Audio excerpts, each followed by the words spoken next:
Hey everybody, this is Mike with the One Stop Co-op Shop, and man, I'm excited to show you this one. This is Hoplomachus Victorum, the solo-only new release in the Hoplomachus series from Chip Theory Games. And yeah, this is a solo-only campaign mode for Hoplomachus, which is already a great arena combat game. And in the game, you travel around this map of this kind of fantastical world. You have these battles where you try to level up your main gladiator while also creating your dream team of destruction. And it's played in 4 acts. At the end of each act, you have to defeat one of these kind of hero bosses, which is actually one of the gladiators you could control as your main character, but switch to kind of their evil side. And if you survive into Act 4, you get to fight a giant boss to prove your power to the gods themselves. I think we might be looking at the Hydra today. Ooh. Now, everything here is, of course, a prototype, still a work in progress, and I'm just playing on TTS because they didn't have physical prototypes ready to go yet.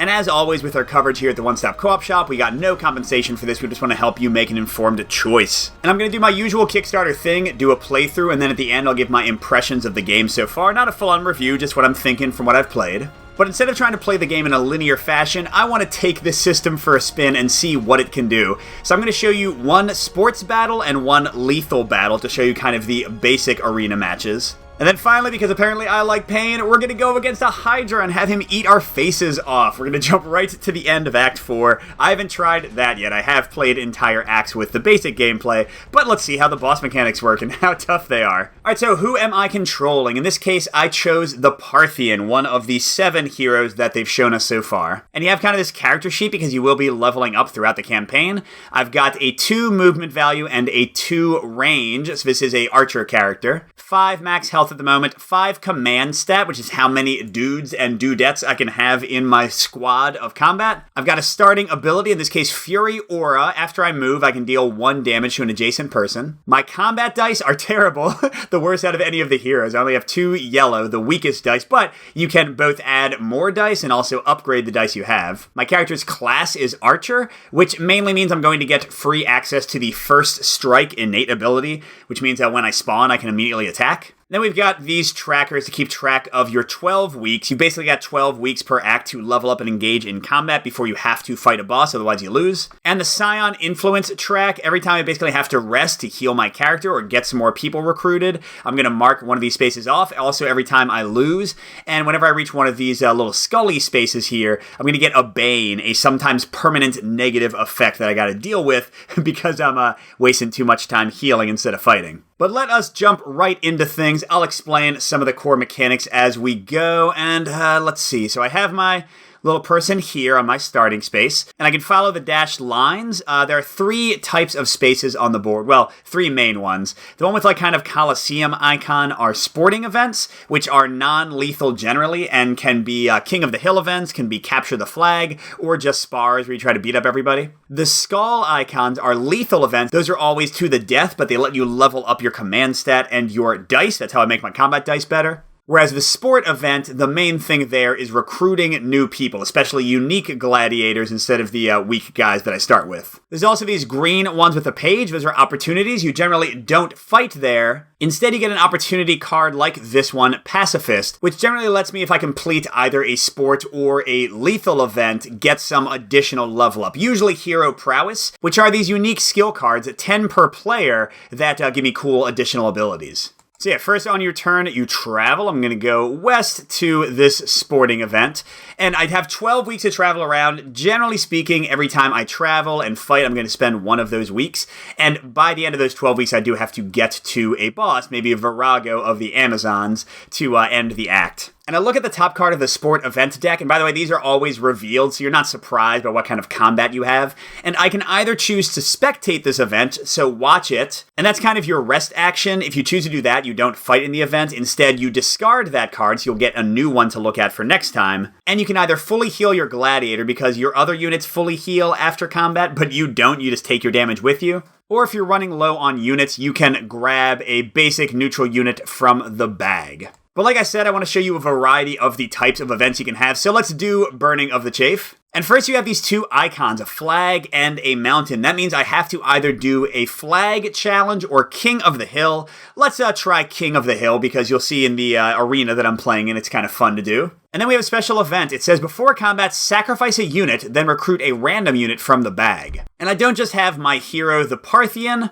I also have a defender. Just to go over the stats quickly, the top one, kind of like the sun icon looking one, is the attack range, which is usually 1 unless you're an archer. The green arrow with a 1 in it is the movement range per turn. The 5 heart here is the health, and the little black die underneath the defender name is their attack stat, how many dice they roll and of what color. And the icon to the right of defender, in this case a shield, is their class, which, like I said earlier, gives them an innate talent. Like all defender classes with that shield, even if they're not a defender unit, that's not their name, have the taunt ability, which means that if they're next to an enemy, that enemy has to attack them instead of anybody else. I also have a tactician, very quick to move, low health, but the red die is an automatic damage, so can hurt people a bit. And tacticians have 2 abilities. Number 1, they let you play tactics, these special chips, anywhere. Usually you can only play them on enemies that are adjacent to your units. And they can also move the second they get summoned into combat. Usually people have kind of summoning sickness where they can't move or attack, but tacticians can start running away right away. And finally, I got an attacker, pretty fast, decent health, a ton of damage, 3 dice. And their innate ability is Retaliate. If they get hit but don't die from an adjacent attacker, they deal 1 damage back. And each hero also starts with a basic tactic. Here I've got Bolster Health. I can add 2 hit points to a unit's current hit points, so basically heal them up and make them more survivable. But tactics are a single use, and then you discard them and you'd have to earn them back again. So I don't want to dip into that unless I have to. So let's see, in this case, with my hero being an archer, I definitely want the defender to protect him, and the attacker does so much damage, let's get rid of our tactician. All dead and sacrifice units go back in the unit bag where they can come back from. And let's see what new friend we get. Oh, it's a tactician right back. And by the way, of course, with this being a chip theory game, you would have chips underneath, but man, those are hard to shuffle and deal with in TTS. And also it can be hard for a viewer to tell how many are there. So I just shrunk some D6s, put it over the arch, which isn't in place anyway, to make it easy to see how much health everybody has in a moment's glance. All right, next you'll see we have this skeletal symbol, an L, 2 kind of centurion helmets, and a T. This is showing what's going to spawn for the enemies. The L means a local gladiator, and the 2 helmets just mean basic random gladiators from the draw bag. And the T means the third one is going to have a tactic. So what does this local gladiator thing mean? Because we're in the Parthians region out of the 7 or actually 8 regions on the board, because Vesuvius is kind of like the boss region, we're going to take a random unique gladiator from among the Parthian gladiators here. And this will be who we're facing. In this case, it's a cataphract. 1 range, 2 movement, 3 attack. Pretty good attack abilities. Ooh, and they have the same ability as me. After they move, they can deal 1 damage to an adjacent person automatically. Nice. Or I guess not so nice because they're fighting me. And then again, 2 random gladiators.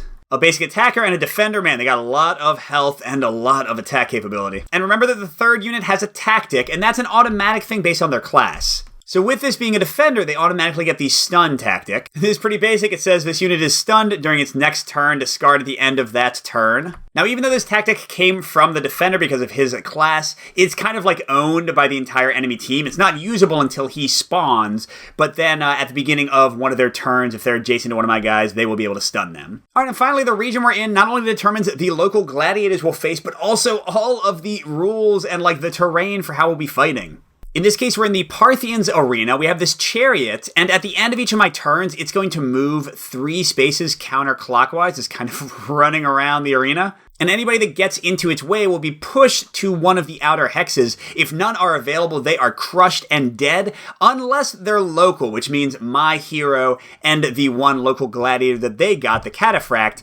Local gladiators always have a special bonus in their arena. In this case, they can actually go on to these center hexes if the chariot would crush them, so they have a bit more mobility. And by the way, I have to determine who I'm bringing. The H is my hero, and then these are other gladiators I can bring, and I don't have to bring that many. This is just kind of what's in my reserve, but here I've only got myself and 3 gladiators, so I'll bring all of them. But I don't think I'll need my tactic yet, so let's hang on to that. Alright, so here we go. Let's jump into some arena combat and see how this thing plays. So the enemies always take the first turn, and they'll always deploy first, and it goes from left to right, so they're cataphract. And hopefully they have these little numbers here, so they deploy on the lowest number available. Bam, he's on 1. And then next is their tactics phase, where if they had one of their units adjacent to one of mine, or a tactician that lets them play a tactic anywhere, they could stun my guy.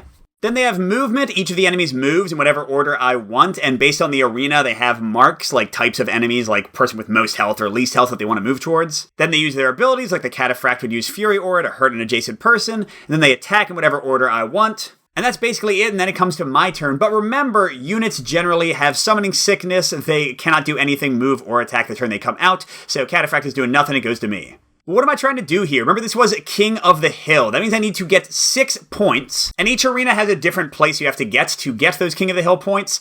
And in this case, super fun. Every time one of my units starts on the chariot and it just rides around with them on it, I get 1 point out of the 6. Now, if I had instead chosen Capture the Flag, I'd have to tromp one of my units all the way to their 1 spawn space and then all the way back to one of my deployment spaces. And the key thing for both of these is you cannot defeat all the enemies. The second you do, you lose, because that's not what the event is about. You have to actually deal with the flag or the mountain. But if it was a lethal event, one of the skull ones, or just a basic sparring sport event, then we just have to defeat everyone and that's it. Alright, so who am I going to bring out? I think my slow but steady defender with 5 life makes sense. And he's not going to be able to get onto the chariot until it comes rolling back around, so I guess like being here is good for now. Alright, now I'm also dazed, so it's right back to the enemies with their attacker. Space 1 is still filled, so they're going to drop onto space 2. And still no tactics to play, but the Cataphract can now move because he is no longer dazed, and then he can attack if he gets into range. And here we go, all enemy units, the mark is the closest enemy, and then if there's multiple that are equally close, the weakest enemy, the one with the least life,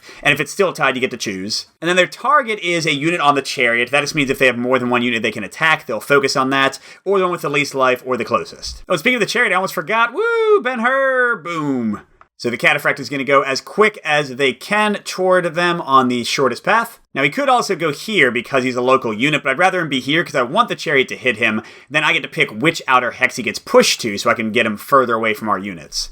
Alright, now it's our turn. I think our hard-hitting attacker makes sense. Since this is a sport event, if any of my guys get defeated, they'll come right back. They don't die. But remember, any damage I take is permanent until I spend time healing it. So I want to use my other units as much as possible in these kind of events.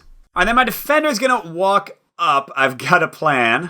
But he only has 1 attack range, just like the Cataphract, so can't attack. And then the chariot's gonna go 1, boom, 2, 3. And I'll choose to push him up here. Oh, wait a second. This is a terrible idea because I forgot the attacker is actually gonna jump on the chariot before I can. So you know what? Never mind. The defender will stay back here. We'll still have the chariot going. Alright, now the AI deploys their last unit, the defender. And now they have access to the stun, and they're going to use it as soon as they can. Remember, at the start of one of their turns being adjacent to one of my guys. And I can choose the order people move, so let's have the Cataphract go 1, 2. And the defender is closest to the attacker, so he does unfortunately have to go on the chariot. Now, an important note, unlike in Hoplomachus Origin, for those who played that one, the enemy is never trying to capture the flag or do King of the Hill or any of that stuff. They just want to kill you, so they don't get points themselves for being on the chariot. They're just trying to stop and defeat me. Alright, and let's get our tactician out. Let's see, I could run my attacker up and have a decent chance of defeating that guy, but if I miss, I'm just going to get pushed by the chariot and not be able to do much else. But yeah, I guess I might as well do that, and my defender can move up here to attack the Cataphract. Alright, so attacker is going to attack the other attacker. He's got a black, a blue, and a yellow. And all you do is you roll all these, and every H is a hit, 1 damage to the person you're targeting. Yellow dice are the worst. They only have 2 hits. Blues have 3. Greens, which you don't see, have 4. Blacks have 5 out of 6. And red dice, remember, always hit. Alright, come on, get him. Just 1 damage. Which unfortunately means that he retaliates against me, and I go down to 2. Oh, I forgot. My tactician can move, so, I mean, the chariot's going to be over there, so the attacker is going to come kind of flying towards me. And not necessarily much I can do about that. I guess it'll stay where I am. Okay, so the chariot does move. The attacker gets pushed to here, only place he can go. And the attacker's now over there. And alright, enemy turn. They are going to use, like I said, the stun as soon as they can, so my defender is stunned. He'll miss his entire next turn. Oh, I never rolled my defender's attack against the Cataphract. A hit, so he's down to 2, but he is an attacker, so I get retaliated down to 4. Alright, now we do movement. The Cataphract is happy. And the attacker is going to move off the chariot, and I can choose who he goes after. Let's say he's going after the tactician, then my attacker can jump onto the chariot. Alright, after movement his abilities, the Cataphract will use Fury Aura to knock me down to 3 life. And I can't forget their defender. I guess he'll just kind of move in. Alright, and Cataphract on my defender first. Oh, totally missed. Beautiful. Then the attacker on the tactician. 2 will kill him. Awesome, he's still alive. That's amazing. Alright, so this is good. I should be able to get somebody on the chariot this turn, and I should be able to kill this attacker at a minimum. Maybe get that Cataphract going. Now, I do have my hero left, and you have to deploy if you can, so you can't just hold them in reserve. But at the moment, there's nowhere to put him, which is maybe okay for me. Alright, so I'm going to have the attacker move to here to get on the chariot. And he's got a decent chance to kill the attacker on his own. I'm going to move the tactician up here to make pretty sure that we defeat the Cataphract. Because remember, we have to leave at least one of their units alive while we resolve the King of the Hill challenge. Oh wait, my defender can't even attack this turn. Man, so the tactician is going to be able to hurt the Cataphract, and then he'll get killed in retaliation. And is it still worth it? I guess it is. Alright, so Tactician does a red die. It's just an automatic damage. Boom. But he is dead. Bye-bye. But remember, it's a non-lethal challenge, so I just flip him and he'll come back in a second. But here's the big one. My attacker on theirs, if I don't kill him, he'll retaliate against me and I'm probably dead. Yes! And they also get flipped down because since this is a non-lethal challenge, I'll have the chance to recruit one of them. Of course, I'm probably going to go for the Cataphract, but I could get the attacker. And Defender can't do anything because he's stunned. And now we're riding the Chariot. Boom, boom. Oh, I'm going to push the Defender. There we go. And don't forget, I don't get my point until I start my turn on the Chariot. All right, AI turn. Man, I really hope they don't kill my Defender. But they're just going to stay where they are because they're already next to enemies. Fury Aura is taking me down to 2. And yeah, this is big. Cataphract, don't kill me. Yes! Whereas the Defender, I'm sure is going to hurt my attacker, but probably not kill me. Yeah, okay, down to 1. But my Retaliate takes him down to 4. All right, now whether I want to or not, I'm going to bring out my hero, the Parthian. And remember, because he is an archer, he has the first strike innate ability, which means he can attack the turn he is deployed. So he'll make doubly sure this Cataphract is defeated. Then we just have to worry about the slow Defender. Oh, unless I forget, my attacker is starting on the Chariot. Ride it, boy! We've got 1 out of 6 points to win immediately. And yeah, this should be pretty easy now because the Defender's going to be so slow, it'll be tough for him to catch us at all. My attacker's not going to move. He can just attack the Defender. Well, I guess I don't want to attack the Defender. He'll just hang out. So yeah, we'll actually all just stay where we are. So Defender attacking the Cataphract. There we go. Didn't even need my hero. Bye-bye. Right now the Chariot is moving away from that Defender. And on their turn, they're just going towards the closest person they can. Yeah, I mean, this should be great. I mean, I guess my attacker will get killed pretty soon. But then my Defender can jump on. And then when he's dead, my hero can jump on. I'll probably take some damage, but it shouldn't be hard to win otherwise. And I'm up to 2 points. And yeah, I don't think there's much need to move anybody, so we'll just hang out. Okay, but then the Chariot comes around, so the Defender will probably be killing me. I mean, he's certainly going to try. Come on, miss, miss, miss! No! My attacker's knocked out. I'll have to get somebody else to get on that Chariot. Well, let's see. Speaking of, it's going to go 1, 2, 3 at the end of this turn. So I guess if I want, like, my hero to jump on it next, I can go over to here with my 2 movement. My Defender will just kind of hang out and try to get in the way. Okay, and the Chariot goes 1, 2, 3. We'll let this guy push as far away as possible. And then he can go here or here. It doesn't really matter. Either way, he'll be able to hit me in a second. Okay, my turn. I'm going to jump on the Chariot. And then it moves there. And the Defender moves up and attacks me. And does get a damage. That's not going to heal away, remember. Came up to 3 points. And let's see, I don't want to move my Defender. I kind of want this guy to come towards him. I want to have the Parthian do anything. So we'll just let the Chariot do 1, 2, 3. And let's see, if we push him here, he's equidistant and he'll go towards my Defender. Good. Yep, so on his turn, he's going to go right there. I'm up to 4 points out of 6, almost there. And I'm not going to do anything because I want him to come and attack my Defender. So 1, 2, 3. And he does oblige us. Oh, and he gets a hit. There goes my Defender. Okay, I go up to 5. And the Chariot goes 1, 2. Oh, man, he's going to get one more hit in on me. Darn it.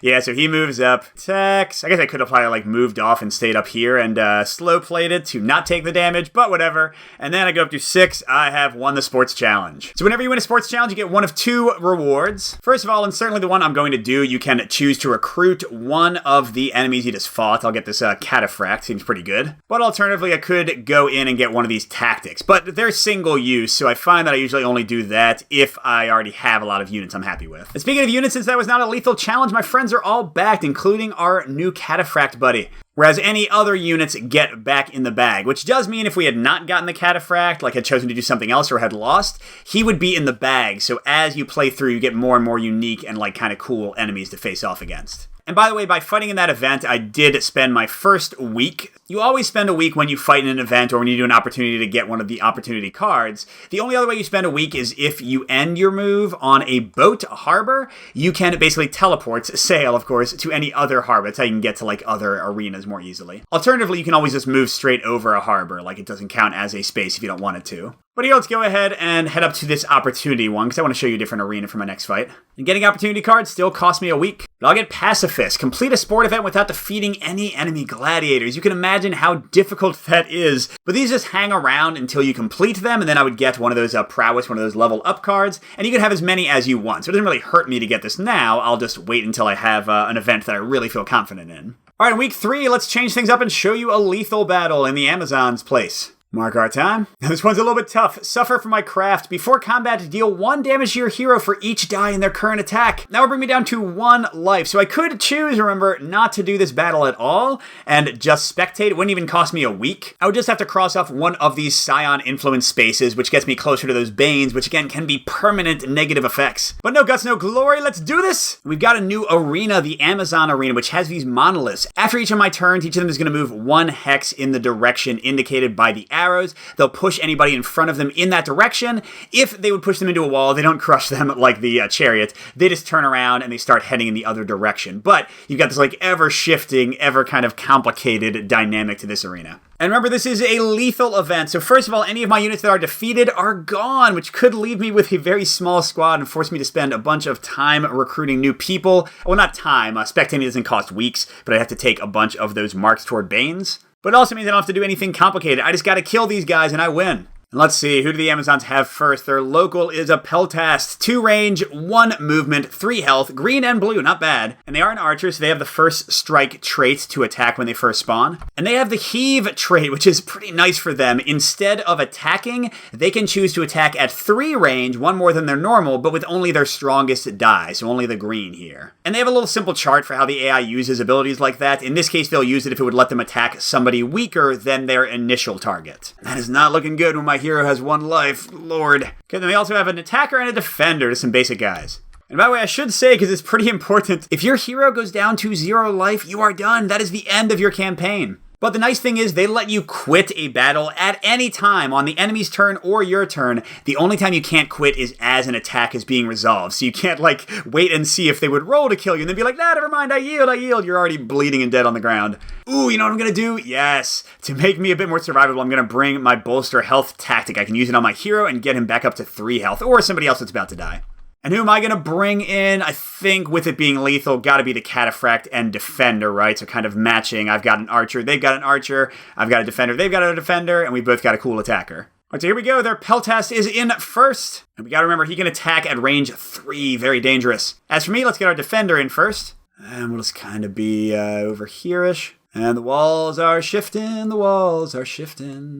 Back to the AI, their attacker pops in. Peltast moves up, but not quite within 3 range. There's no line of sight, by the way. It's just counting hexes. All right, for me, my Cataphract will come in, I guess, like over here for now. I don't want to move my defender up.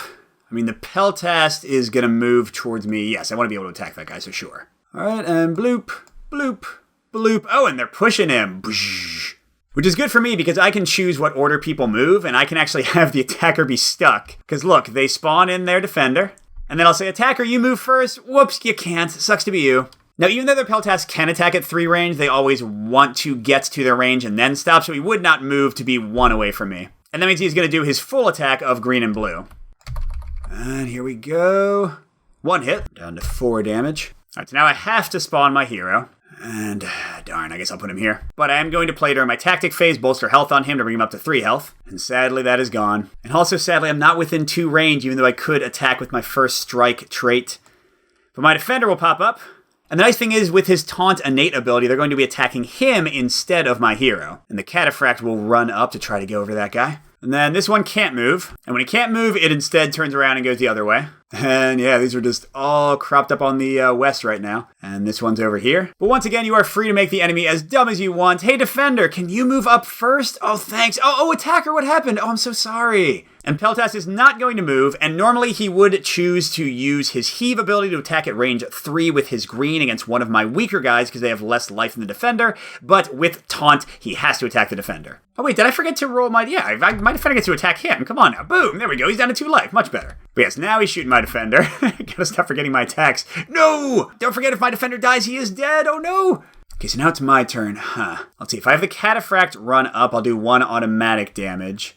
Then my archer can run up and probably finish him off. Yeah, actually, you know what? Let's have my defender go up here. My Cataphract go up here. Let's really try to hurt him. And my leader go up here. Because remember, both the Cataphract and my leader have that Fury aura. We're going to do boom, damage to that guy adjacent, and boom, damage to that guy adjacent. Now we're in a great spot. I like this a lot. Let's have my leader try to shoot the Peltast first. He's only got 2 yellow, so pretty decent chance he'll miss, but if he kills him, the defender can attack somebody else. All right, come on, I believe in you. No, not that black. Okay, doesn't matter, so I got a hit. Haha. Now, sadly, I can't recruit the Peltas because this is a lethal combat, so he just goes back in the bag. Well, I think he might stay out until the combat's done, but then he'll go in the bag either way. All right, and then let's have the Cataphract try to kill the attacker. If he fails, the defender can finish him off. Black and blue, I want to make that guy feel black and blue. Come on. Oh! So he did get 1 damage, but the Cataphract gets knocked down to 2 with the Retaliate trait. Ooh, now things could get very dicey indeed if my defender does not get this attack. Come on! Yes! So I'm feeling pretty confident now. They are down to 1 person. Oh, wait a second. You know what? I think I did the walls wrong the first time, because it doesn't have to be in the same direction the walls move. It just has to be an unoccupied adjacent hex. So probably that one guy could have moved. So yeah, let's see. We can do whatever order we want. Let's have the defender get pushed. We can put him over here for now, and then he can run up and get hit by our guys. This one's going to turn around and push the Cataphract. We'll have him go here. And then these ones don't really matter. All right, so defender can go after the Cataphract or the other defender. I guess I want him over here, because that way all my guys can get to him and just smash him. And he does 1 damage. Okay, but for my turn, I'll run up and I'll Fury Aura him in a second. My Cataphract will do the same. Now the question is, do I want to keep my defender here? He'll be down to 3 from the Fury Aura, so then I'll have a black, a blue, 2 yellows, another black if they all attack. But my worry is if we don't finish off the defender, he'll attack my weakest unit, this defender, and he'll easily be able to kill him most likely. Yeah, you know what, let's not go for it, because he can't finish off either of my other dudes, and they have Fury Aura to hit him again, so let's go for the sure thing here. And we can just go ahead and roll everything at once, since there's no other targets. Come on! Oh, see, yep, we didn't finish him off. That would have been bad. And then the walls are coming. And alright, defender's gonna go for my Cataphract instead of my hero. That's fine with me. I don't want him to hurt my hero more. Oh, and wait! I just realized, yep, he's gonna hit my guy, and since he's an attacker class, retaliate. So nice, a clean sweep for me. None of these guys can be recruited since it was a lethal challenge. They just all go in the bag for later. When I win a lethal challenge, I can increase one of my stats. I can get 1 permanent health and get an immediate +1 health. I can get +1 command to have more units in my command, which is especially important against like the final bosses when you can bring a bunch of people. Or finally, I can upgrade my dice. I can either get a new one at the yellow level or make one of my existing ones better. Let's say that I go to a blue instead of a yellow. And hey, that was fun, but now let's jump into the future. Let's imagine we've had 3 acts of epic combat against mini bosses, leveled up, taken base, and now we're going against the Hydra. Let's see how the boss mechanics work. And here we go. Through the power of imagination, I've built up my dream team to take on the Hydra. I'm going to say I have a black, green, blue, and yellow attack die, 8 command, and 6 health. And I went ahead and grabbed some of my prowess cards. Many of them have multiple levels that you can level up. So I've got Master of None. Neutral units I control deploy with +1 hit points, or actually +2. And potential, I can discard X uncompleted opportunities to deal X damage to a non-elite, but it's doubled with potential level 2. And we won't cheat too much. Let's just say that we have 1 of these opportunities in waiting. And I got back my bolster health tactic. And look at my fun friends. I've got a tactician with 4 life thanks to Master of None. The Cataphract you already know and love. I've got Nacomb, a defender who can swap with somebody adjacent as an ability.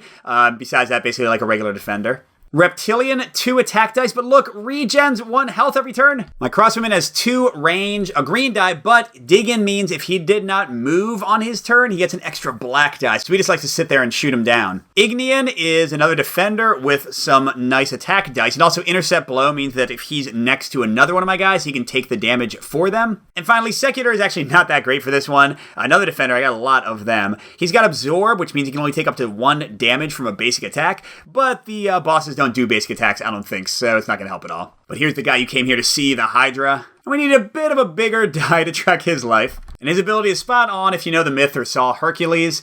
It says in the kind of bottom part here, whenever attack damage is dealt to Hydra, place 2 Hydra's head units on the nearest available hexes with hit points equal to the damage dealt. So if like I hit him for 3, they'll each have 3 life. But if we kill the Hydra, we kill all the heads too, and in the bottom left it shows we can bring the hero in 7 units, so I might leave that guy who has Absorb. It isn't going to do anything special for me. And if you played Hoplomachus, Rise of Rome, or Origins, the dice at the top won't be too confusing to you. You roll all of those when it's the Hydra's turn, and you resolve green, then blue, then yellow. The number of hits on each given color of die determine what the value of X is. So you'll see for green, the Hydra at each Hydra's head moves up to X hexes, however many hits they got on green, then they deal X damage equal to how many hits they got on blue, and then they all heal, just the heads, not the main Hydra, life equal to yellow. So if you let them live, then they're going to keep on getting bigger and bigger. Look at this, their mark is always me, even over closer gladiators. At least for the Hydra. For the heads, they're not as smart. So the Hydra's is coming for my life. Now Vesuvius, Recruiter doesn't apply because the Hydra doesn't have any extra units, but they would get super powerful ones if they did. But the Pluto's rule is definitely going to matter. It says only 3 gladiator challenges are permitted on the arena at the same time. Yuck. But hey, no worries. We're going to do our best. Okay, so Hydra deploys on his first turn, not doing anything else.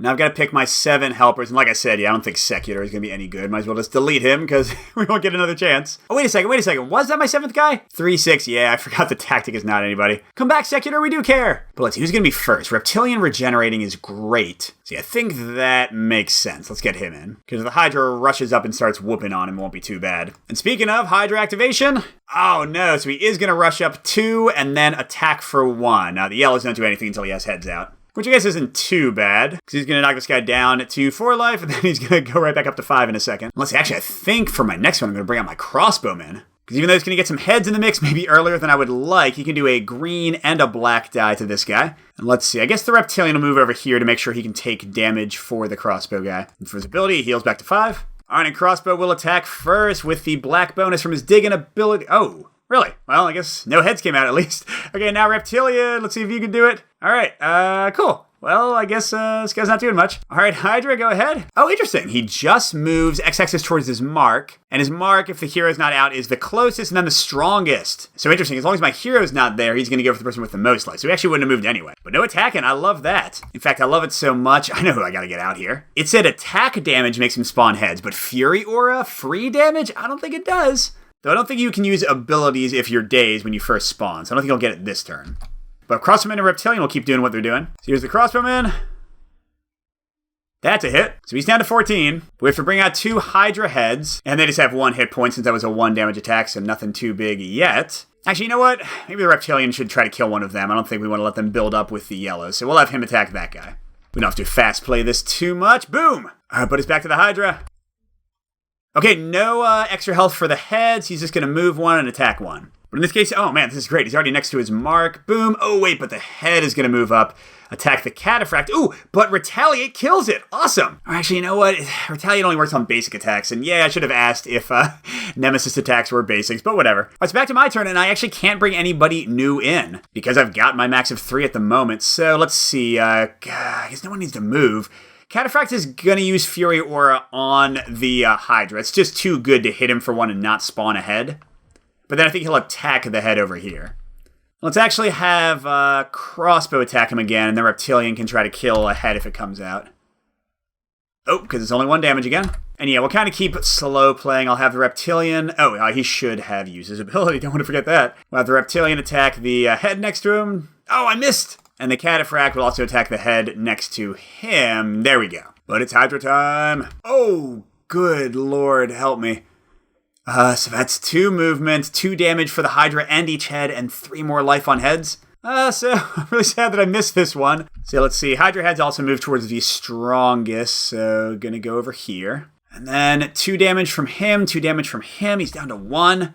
The Crossbowman's down to 1. But yeah, I guess nobody died, that's cool. Yeah, that was a bit rough. Let's see, let's have the Cataphract run up so I can have some more spawning opportunities. Reptilian, I think, might move over, and then hopefully they'll all go toward the Crossbowman. And then he'll stay to get his dig in one more time. Okay, and Fury Aura, definitely taking him down to 11. And Reptilian's going to heal back to 2. And don't forget, I've got potential with King of Kings to do 2 automatic damage, but I'm going to wait for that until the Hydra's just about dead. Okay, so, Crossbowman, I guess shoot at the Hydra before you die. Ooh, 2 damage, but that means there's 2 hit point heads coming out. Gosh, I don't really have much choice of where to put them. And then, should I kill the heads or just try to kill the Hydra? If I kill one of these heads and they only roll 1 hit, I have a decent chance of both these guys surviving one more turn. So, yeah, you know what? Let's have Reptilian attack this one first. If he just totally misses, then Cataphract can attack. Okay, 1. And then, yeah, Cataphract will attack him as well. And, oh man, he could have killed him by himself. Okay, there we go. So that one's gone. But now they're going to hurt us. Oh my gosh. Okay, so it is only 1 attack for each, only 1 move for each, but 3 healing. So no one's going to move because they're already next to their closest person, and they're attacking the strongest. So that means both these heads, one of their attack is wasted, but the Crossman is dead. These guys will go up to, oh my gosh, what, 7 life? I guess I'll just try to remember if I ever actually attack him.